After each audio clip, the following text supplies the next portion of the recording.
symbole de la fête de Rosh Hashanah, c'est la pomme trempée dans le miel. Je vais laisser la parole au rabbin qui, mieux que moi, vous présentera cette tradition. Avner Naoum. Merci, Monsieur le Président. Mesdames et messieurs, en vos grades des qualités, Monsieur Léger m'a demandé de parler de la pomme et du miel. Alors évidemment, c'est un symbole fondamental de la fête de Rosh Hashanah, du début de l'année juive. Et lorsqu'on demande à un petit enfant qui va à l'école pourquoi est-ce qu'on trempe une pomme dans le miel le soir de Rosh Hashanah, eh bien il répond parce que c'est un usage médiéval qui a plus de 1000 ans, que de souhaiter à nos confrères et consoeurs de passer une année aussi douce qu'une pomme trempée dans le miel. Malgré tout, la question demeure. Pourquoi est-ce qu'il faut absolument tremper une pomme dans le miel pour exprimer la douceur? Il y a bien d'autres fruits qui expriment aussi la douceur. Pourquoi pas un abricot dans le miel? Après tout, c'est tout aussi doux. On pourrait très bien souhaiter une bonne année avec des fraises dans le miel aussi. Pourquoi pas, selon les goûts de chacun. Alors pourquoi véritablement la pomme trempée dans le miel a-t-elle pris au cours des siècles une symbolique tellement importante? Eh bien, nos sages nous expliquent que le pommier est un arbre différent des autres. Si vous allez dans un verger, si vous allez voir des pommiers dans des champs, vous verrez que le pommier n'est pas un arbre qui donne beaucoup d'ombrage. C'est un arbre dont les feuilles sont clairsemées. Et donc, si quelqu'un veut s'allonger sous un pommier pour essayer d'avoir un peu de fraîcheur en pleine journée, c'est pas vraiment le pommier qu'il va choisir. On va plutôt préférer le peuplier, le cerisier, ou bien d'autres arbres dont le feuillage est beaucoup plus développé pour avoir de l'ombre. C'est pourquoi vous verrez très peu de gens qui se mettent à l'ombre sous un pommier. Le pommier est, selon nos sages, selon la tradition, est un arbre qui est délaissé. Et donc la pomme a une image un peu péjorative. D'ailleurs, il existe des variétés de pommes qui sont très acides. Il y a des pommes vertes qui, lorsqu'on les goûte, tout de suite on fait une grimace tellement on sent l'acidité de cette pomme. Ce qui n'est pas le cas d'autres fruits. Eh bien, on nous dit, dans la vie, il y a parfois des situations qui aussi ont une certaine acidité. On a parfois des situations que l'on veut délaisser, tel un pommier que l'on veut délaisser et sous lequel on ne veut pas s'abriter. Il y a parfois des litiges entre certaines personnes. On peut discuter sans avoir forcément le même point de vue. Et lorsqu'on n'arrive pas à se mettre à la place de l'autre, eh bien parfois cela peut amener des disputes. Et on sait combien la colère est mauvaise conseillère.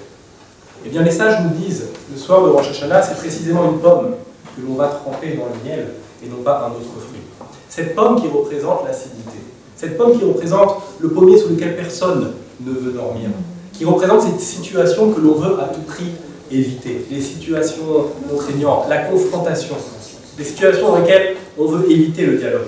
Eh bien on nous dit, cette pomme qui représente tout ça, trempons-la dans le miel, trempons-la dans la douceur, dans le sucre. Personne ne va refuser une cuillère de miel. Eh bien, essayons, au lieu de vouloir éviter la confrontation, de vouloir éviter le débat, au contraire, essayons de tremper la pomme dans le miel, c'est-à-dire avoir, certes, une discussion, avoir un débat les uns les autres, mais avec du miel, avec de la douceur. Et comprendre que finalement, même si l'autre n'a pas le même point de vue que moi, eh bien, ce n'est pas pour autant qu'il a tort et que j'ai raison.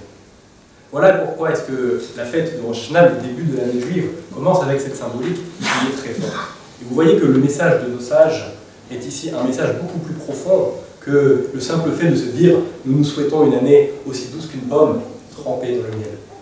Car parfois nous avons l'idée fausse de croire que le judaïsme, et toute autre religion d'ailleurs, n'est qu'une histoire de relation entre l'homme et le divin. Mais en vérité, nos sages nous disent, la tradition juive dit que toute religion est avant tout une histoire de relation de l'homme avec l'homme de l'homme envers son prochain. Voilà pourquoi est-ce qu'il est indispensable de commencer l'année avec cette tradition de la pomme trempée dans le miel. Savoir adoucir les débats, savoir aller certes à la confrontation, mais une confrontation d'idées qui tend vers le miel, qui tend vers le goût sucré, vers l'agréable, qui permet d'avoir accès au point de vue, à l'opinion de l'autre, sans jamais être dans une confrontation de violence. Voilà ce que je souhaite à cette communauté de Tours, dans laquelle je suis très heureux de diriger les offices cette année pour Rosh Hashanah. Et je souhaite à chacun d'entre nous d'avoir des confrontations, d'avoir des échanges d'idées qui sont différentes, mais des échanges qui se feront toujours dans le miel pour pouvoir enrichir nos idées et enrichir nos relations et notre savoir.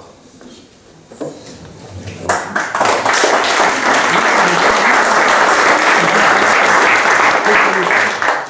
ne sais pas ce qui se fait dans les autres lieu de culte, mais en ce qui concerne notre synagogue et les synagogues de France, tous les Shabbats, lorsque nous sortons l'Arche d'Alliance, c'est-à-dire le Sefer Torah, nous lisons la prière de la République.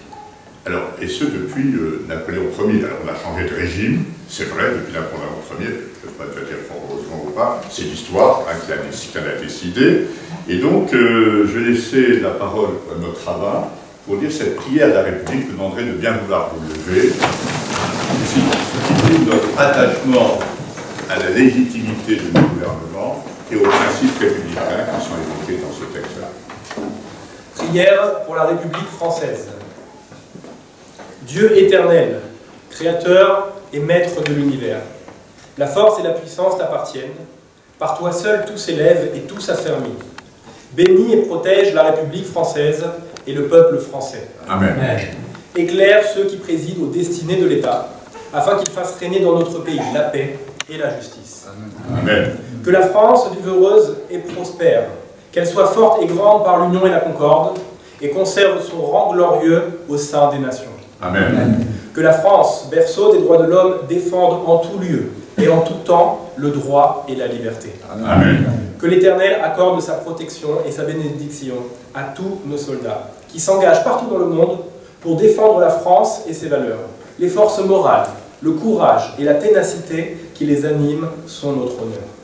Accueille favorablement nos vœux, que les paroles de nos lèvres et les sentiments de notre cœur trouvent grâce devant toi, ô Éternel, notre Créateur et notre Libérateur. Amen. Amen. Je vous remercie de votre présence. Nous allons donc en sortant, on va vous remettre un petit pot de miel avec la pomme dans un sachet. Vous allez pouvoir ce soir, peut-être en pensant à notre communauté, bien déguster cette pomme et ce miel. Et si vous avez un premier, bien évitez de vous toucher dessus. Bien, merci à vous tous. Sauf si on s'attend mieux. Le ressentant de l'avoir, le petit coup de miel, c'est fait. Je crois que c'est fait. Merci beaucoup. Tu restes pour votre vie. Et nous avons un rituel, Sophie et moi, et c'est une pomme acide, monsieur le rabbin. Beaucoup de miel, beaucoup de miel. Hein? Je suis invité. Merci à vous. Il est parti. Oui.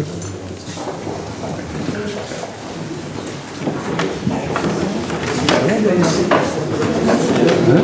Comment? Excusez-moi. Bien sûr, je les connais tous. C'est pas ça que je n'ai pas compris. Non, j'en sais rien. Ils font ce qu'ils veulent. Ils ont un pays libre.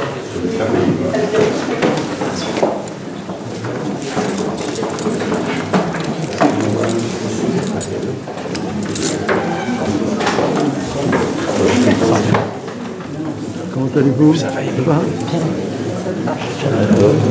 Merci.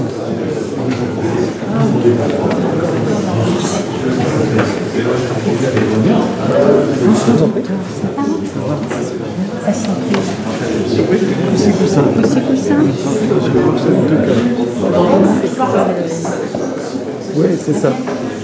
Bon, Victor, salut. Salut, c'est Joe. Bonsoir, monsieur. Attention, on va prendre. Pardon, oui, je vous en prie.